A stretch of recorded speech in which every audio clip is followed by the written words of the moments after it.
where you stand, like I'm holding a match to the bridge here in my hand. I pull away when it starts to feel like quicksand. I cover up my panic with the well laid out plan. Feels like every beginning has an already planned end. Welcome to Problematica. Here we go again. Here we go again. Hey everybody, welcome back to Problematica, where I'm the mole. Yeah. For individuals who have been impacted by somebody with avoidant attachment style, I'm going to be here to talk about what that looks like from our side. Even though I don't fully claim 100%, it's a spectrum. I'm on many of those, and I feel I'm a high functioning avoidant. Okay, let's say that, high functioning avoidant. But today we're going to be talking about the neuroscience of a trauma bond, and not to use words like neuroscience, neurobiology, and all that good stuff, but that's what it is. But it's not going to be hard to understand. It's pretty straightforward. It's a pretty straightforward tale, cautionary tale, if you will, of what's going on. And this is going to be helpful for people who might have been victimized by avoidance, who are still in the trenches with an avoidant, or avoidants who are in recovery. If you're an avoidant who just doesn't care and you want to remain a menace to society, then this is probably not an episode for you. The whole series is probably not for you. But for individuals who really want to know what's going on, instead of using mystical terms like twin flame, soulmate, I have to learn all these lessons before we get to the prize. Those conversations are, and look, I am a Pisces, so I'm all about the daydream Disney effect, but we have to have a conversation about what's really happening if we're trying to make any change around that. So we're going to be talking about, again, the neuroscience of the trauma bonds and why they are so difficult to break. So we're going to get nerdy. We're going to get nerdy today. But I guarantee you're going to walk away with a new understanding, no matter what role you're playing in the dynamic, and actionable tools on what to do to make some changes, make that change. Yeah, looking at the man or the woman in the mirror. So the reason you can't leave that relationship has nothing to do with you being weak. It has nothing to do with that person being the most amazing thing that ever happened to you. A lot of you are looking at that person like, I don't get it. Why? I'm about to tell you. Why. And it isn't because you're weak. It's because your brain has literally been put into a cycle-forming addiction. You heard that right. Addiction. So there's a common story that we tell ourselves about toxic relationships, right? And again, that whole conversation around twin flames and things of that nature. And look, I'm not discounting anybody's belief system. Are there soulmates and twin flames? Yeah, I do feel that there's dynamics of that in a different space. But today I'm talking about toxic relationships. And those relationships can absolutely be toxic. And toxicity, abuse, is something not required to obtain love. Okay? Saying the hard parts out loud. Toxicity and abuse, that's really not that hard, is it? Toxicity and abuse is not a requirement to obtain love. Now, we will progress. So when you're staying in a relationship, means your self-worth is questioned, right? You start to think you have bad judgment or you're some kind of failure. We got a problem, okay? Because that explanation, one, is false. But number two, you're missing a huge piece of what's going on, and it's in your head. It's all in your head. On a very literal expression. It's biological. So a trauma bond forms when intense emotional attachment is built through cycles of closeness and pain, often in relationships marked by some type of power imbalance, inconsistency, or emotional unavailability. So those areas right there should be on your list of, if you see this, right when you see this, it's time to bounce.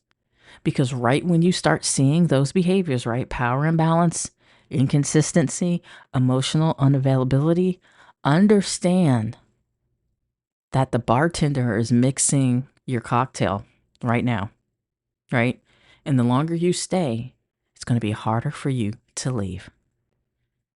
Over time, your brain starts to treat that person who's creating this cocktail for you not just as someone you love, but as someone you need. And that's the difference, right? You can love somebody and say, you know what, I'm going to love you from afar. I hope the best for you. This isn't working out. I'm going to love you from afar. You take care. But you don't need them.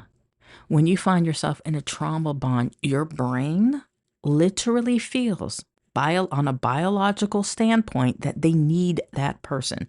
And I'm going to explain why. We want to look at this neurochemical cocktail, if you will, as the mixture of neurochemicals, and they each play a different role, and we're about to look into what they are. You'll recognize, for the most part, each chemical that I talk about because people use them as clickbait. People use them as hashtags. But I'm here to tell you, there's so much more than that. Let's start with dopamine first. This is your brain's reward and motivation system, right? This is what keeps you scrolling late at night when you're going through your TikToks or your reels. This is what keeps you activated and watching the next show in the series back to back to back, right? And the whole day is gone, but you finish that series. It's this chemical, the dopamine, that's really playing a role here. So in the early stages, when you first meet this person, you get that intense, magical, full of possibility feeling, and it's flooding your system. This is the one. This is my twin flame. This is my soulmate, right? Your brain at that moment is learning this person equals reward. This person makes me feel like this, right? And I mean, duh, why wouldn't it? Because relationships would never start if the first time you met the person, you can't stand them. Actually, there are people who have started that way, and that's a whole nother conversation. So we have the dopamine, right? That's flooding in your system. You're happy, right? Ooh, everything's glowy. The rose-colored glasses. Now we're gonna add in some oxytocin. So let's mix that in the cocktail. This is the bonding hormone. It's released during those close experiences, intimacy, when you are sharing things about each other, that emotional vulnerability. So that oxytocin deepens trust and attachment. And it's what makes you feel connected on a soul level, right? And we just talked about that. Now, I will make a statement that men and women, different volumes, different types and amounts play a different role. But for the most part, the dopamine and the oxytocin is that starter cocktail. That's going to get you in the door.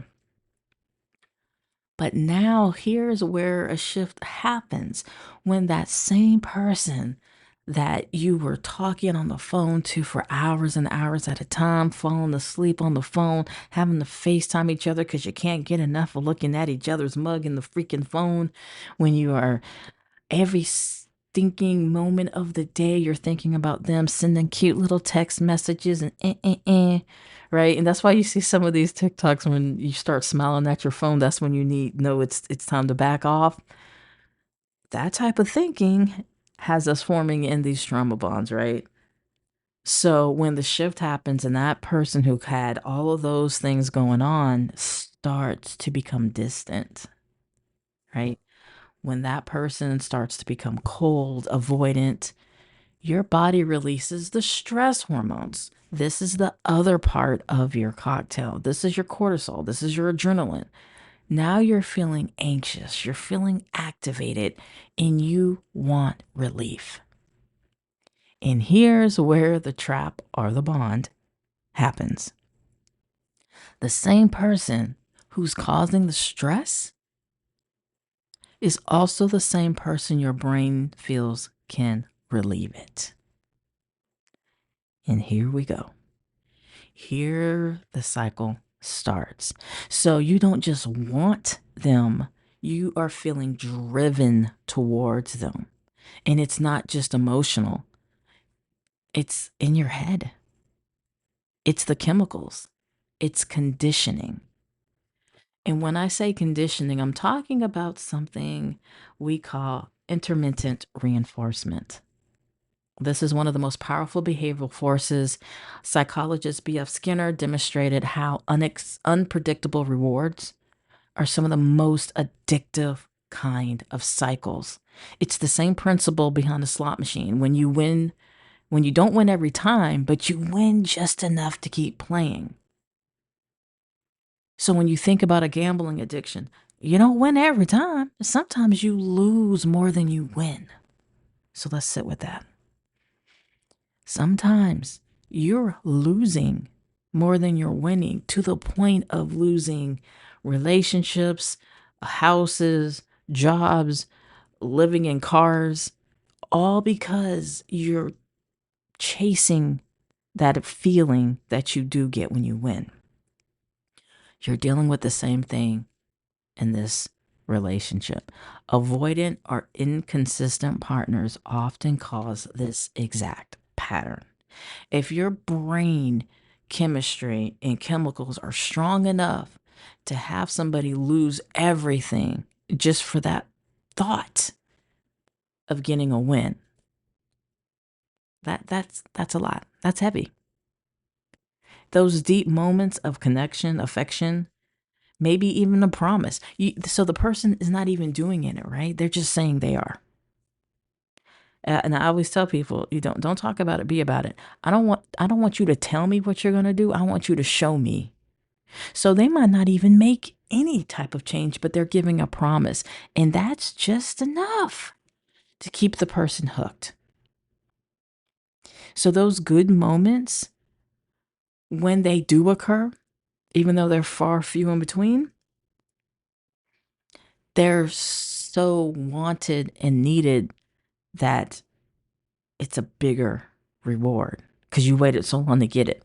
So it's kind of like, well, I better do all the good things right now because I know you're going to be leaving again, right? And it's because of this unpredictability that keeps the cycle going. And your brain starts chasing them. Your brain.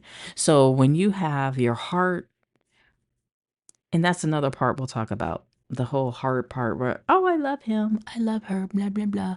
But then your brain chemistry and the chemicals are pushing that same agenda. It's going to be a challenge, right? You're chasing them for relief, but not necessarily for who they are. So let's sit here for a second. When you think, if you're somebody who's on the chasing avoidant part, right? And again, chasing runner, you hear those terms in the whole twin flame conversation. There's a chaser and there's a runner. We're talking about this intermittent reinforcement that's causing this addictive pattern. So when you're looking at this pattern, you want to ask yourself, first, you want to pause before you make any actions to progress to the person. Is it the person? Is it the person? Like, let's be for real. Let's be real. It's just me and you here. Let's be real. Is that person so amazing that you have to act a certain way or do a certain thing or belittle or minimize yourself for them to be in your space? Is that person that amazing? I'm going to guess no, because if they were, you wouldn't be in this cycle. But then, that's just me. But my question to you is, are you chasing the person or the feeling? Those are two different things. We're going to talk about it.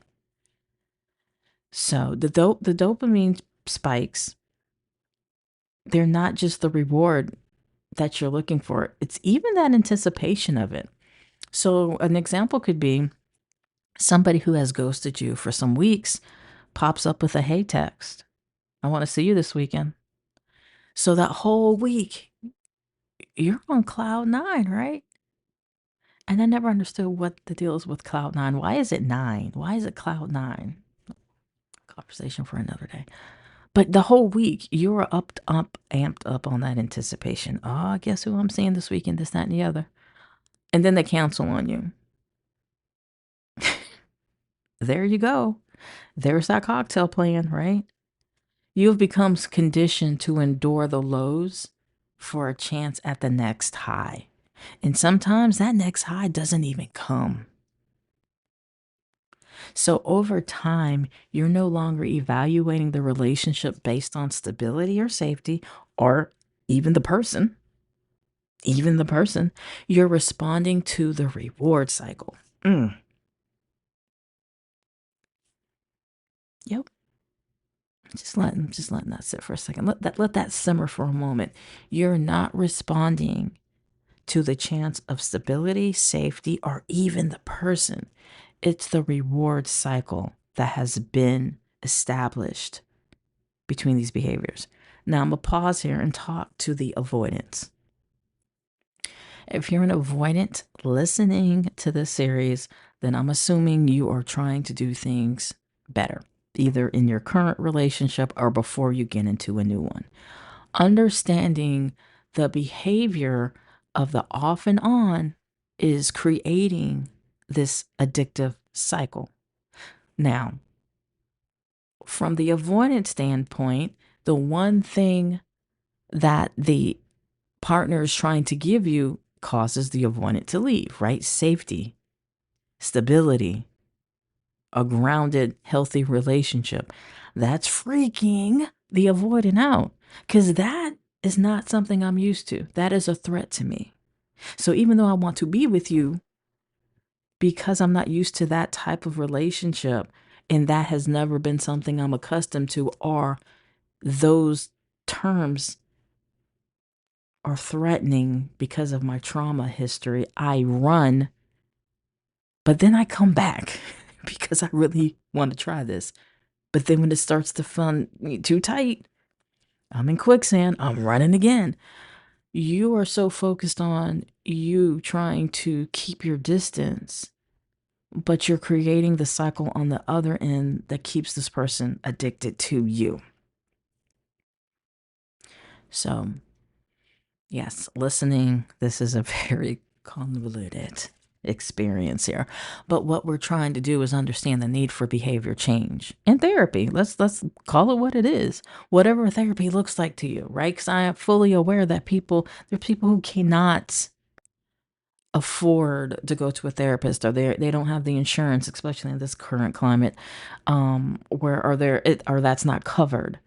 So whatever gets you to your next level of healing, that could be a close friend that's honest. People you can co-regulate with, a sibling, right? It doesn't necessarily have to be, well, I can't afford a therapist, so I guess I'm screwed. No. What gets you to your next level? Are you a part of a community of a church community? If you don't do church, do you have a group of friends who can say, honestly, you're doing the behaviors again? Let's look at why. That's really going to be what breaks the chain on the avoidant side, is change of behavior. Now, if you're the one being victimized by the avoidant, we're going to get to that. We're going to get to that. So again, over time, you're no longer evaluating that relationship on stability, safety, or even love of the person. You're responding and chasing the reward. So this dynamic becomes even more intense, right? We just talked about the attachment style coming into play. So let's look at if you are an anxious attached, not an avoidant, not the running person, but the anxious attached. Your nervous system is highly sensitive to shifts in connection. So when someone pulls away, your brain is seeing that as a threat. Versus the avoidant, when somebody's coming closer to them, they're seeing that as a threat. So there's that back and forth dynamic that's even more intensified. Cortisol's rising, your body goes into activation, you feel an urgency to fix it, to restore it, to reconnect. And those same things, the need to fix, restore, reconnect, is pushing the other person away. So now you're back in the back and forth. So what is it that we can do about this, right? We're dealing with cognitive dissonance, the mental tension between, I know this person cares about me, but they also hurt me too. And the brain is trying to resolve that contradiction because now you're associating emotional relief with the same person who's causing the distress in the first place, right? It's kind of like a situation of, you know what? I don't even have to give an example. It's pretty straightforward. The feeling isn't necessarily love that you're having. It's relief from that activation. It's relief of the threat. So, yeah, it's a lot. It's a lot. And the really messed up part is the person who's being victimized, right, is often being the one blamed, right? Or thinking about themselves as if they were better, calmer, patient, the other person wouldn't pull away, but it's not that at all. It's not. It's two people who are having different experiences in the same storyline. And the belief keeps the cycle going that it's going to get better. Can it get better? It can. But some actions, different ways of being have to occur for both parties. And we're going to talk about that. I'm not just going to sit here and give you all the science behind it and everything and not tell you different ways on how to break it, right? I said we're going to give you some actionable steps, and that's what we're about to talk about. So how do you actually break away from something like this? Like, this is an addiction, for lack of a better word. So first we're going to remove the shame around it. Your brain is actually doing what it's designed to do as a human on this planet, experiencing this experience. You are designed to seek attachment. You are designed to avoid abandonment. And you're designed to return or feel what is safe. So you're not failing, you're just dealing with conditioning and the chemicals in the brain that are activated and moving and dysregulated based on the behavior cycles of two people. So we're going to have to treat it like a detox. Like I said earlier, this is the same type of neurobiology that you see when we're talking, or pathology you see when we're talking about people with gambling addictions, alcohol addiction, porn addiction. It's the same chemistry going on, and you're going to have to treat it as such. So in many ways, we're looking at breaking a bond means stepping out of a dopamine cortisol loop. Up, down, up, down, up, down. And that usually requires some form of no contact. No contact. Now, in today's society, when we hear no contact, we think about ghosting, right? Or I'm just gonna, the rubber band effect. I'm going to step away so this person can get closer. This is all part of the same neurobiology of what's going on. So we don't want to look at it as a punishment. We don't want to look at it as a game, right? We want to look at this as a way to stabilize your nervous system. We want to regulate that brain chemistry. So how do we do this? Fully understanding not everybody's going to be able to do no contact, right? Because you might have kids together, you might work together, you might own properties, business, whatever. You have to set up safety mechanisms around the relationship, because in those examples, you can't go no contact. And we have research that shows the bond actually decays around the 6-month mark, right? Yeah, 6 months of something that you're addicted to. And again, let me underline the part. You're not addicted to the person. You're addicted to the cycle of the relief. Because sometimes people are like, I just can't leave him alone. It's not him. Technically, it's the dysregulated brain chemistry. So understanding that, it's like, all right, my cortisol and my adrenaline is up. I need to do things to get it to lower itself down. And we're going to talk about that in a few minutes too. But understanding that this is your nervous system that needs to stabilize. So when you have that in your toolkit, that understanding in your toolkit, the easiest way to get to that stabilization is not interacting with the cycle. And that cycle is the person. And the longer you're not interacting with the cycle, who is the person, you'll start to notice the impact starts to not be so intense. That need to have that person doesn't feel so intense anymore because the bond is decaying. Now, I will also say, while you're decaying the bond, if you interact with that person, you go back to day one. Because you have jumped right back into the bar, you're drinking the cocktail again, now you're back at day one. So just have that awareness as well. The second thing you want to do, well, that was the second thing, is like that, the no contact, if you can. The third thing you want to do is focus outward. Pull your focus away from the other person, their moods, their behavior. Why are they doing this? Why are they doing that? The trauma bond pulls your focus outward onto the other person, right? Their moods, their behaviors, trying to figure them out, trying to figure them out.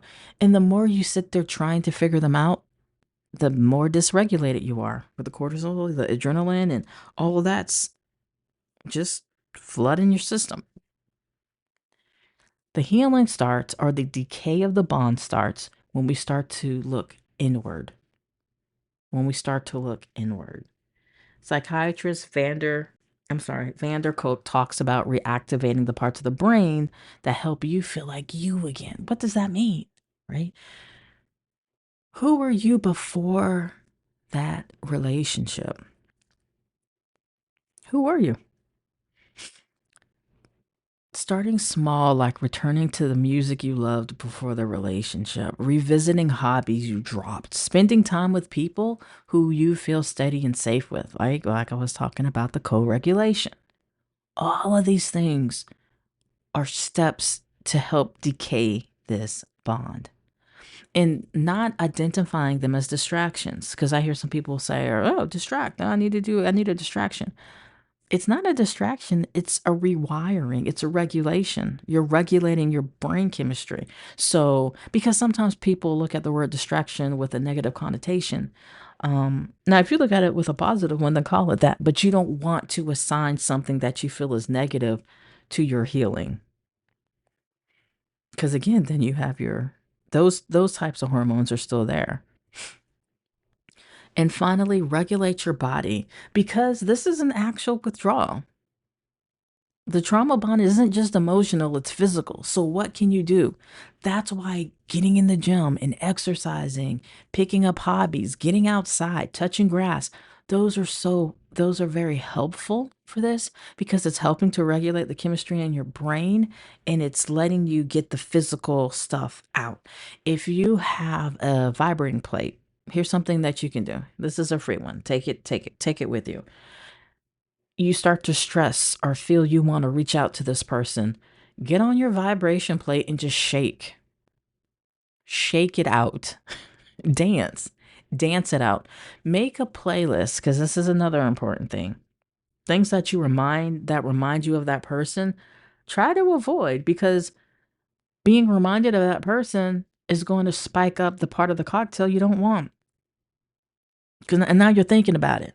So if you have a playlist that they sent you or you made for them, or when you were in the good times, let's leave that alone and create a whole new one, right? Because it's not just getting over someone. Your body is trying to relearn what safety feels like again. So again, have stuff in your toolkit, right? What playlist can you have? None of those songs remind you of that person, right? Maybe all those songs remind you of you. Pick up a new exercise class, get a vibration plate, shake it out.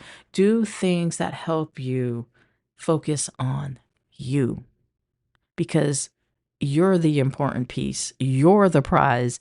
And what you're fighting against is not this mystical title or this unbreakable bond. It can absolutely be broken. Different behaviors have to happen. Now, if you are the avoidant listening to this and you're one of the ones who are in recovery, know that therapy, and again, going back to that, because you also have to learn a relearning, a re-education of what safety is, of what love is, to where those things that somebody's trying to give you in a healthy relationship do not are not threats. I love you should not be, you shouldn't fear that if it's a healthy bond. And if you do care about that person and you see that back and forth is doing that, then being the person to say, then we need to really stop this because I'm not ready for this level of commitment or relationship, and let that person find somebody who can give them all they need so they are not in a continuous loop of chasing a reward that they'll never get because you're not doing the work. I know, stepping on toes, but it's if you have no awareness of the issue, you can't address the issue. So if you got this far in this podcast, you have an awareness of the issue. So now address it. So if you're stuck in this bond, it doesn't mean you're broken or you lack strength or you're weak. It just means your brain has adapted to this cycle of chemistry in the brain that's forming this attachment, but it's also forming the stress, an unpredictable reward. But no, with neuroplasty, right? You can make different decisions, form different firing sequences, level out your chemistry in the brain. And what you have learned from being in this connection, you can unlearn and make different choices. So when you understand the neuroscience behind this bond, you stop seeking it as a personal or seeing it as a personal failure and start seeing it as something you can actually work through. So hopefully this was helpful for both parties, right? If you're somebody who's been victimized by an avoidant, or you're somebody who is trying to get off that avoidant train, right? Do I feel like a mole? I do. I do. And I'm happy about it. I'm happy about it. Um, do the work. Do the work. Safety, love, healthy attachment is not something that you have to go through a cycle of pain to get. So I look forward to connecting with you all later. Hopefully, this was helpful. If it was helpful for you, or you know somebody who is stuck in this cycle who could benefit from this, again, this is not shame, blame. This is science. And we can make changes, right? We're not stuck in this. So there's hope. So, all right, you all take care. Stay safe out there.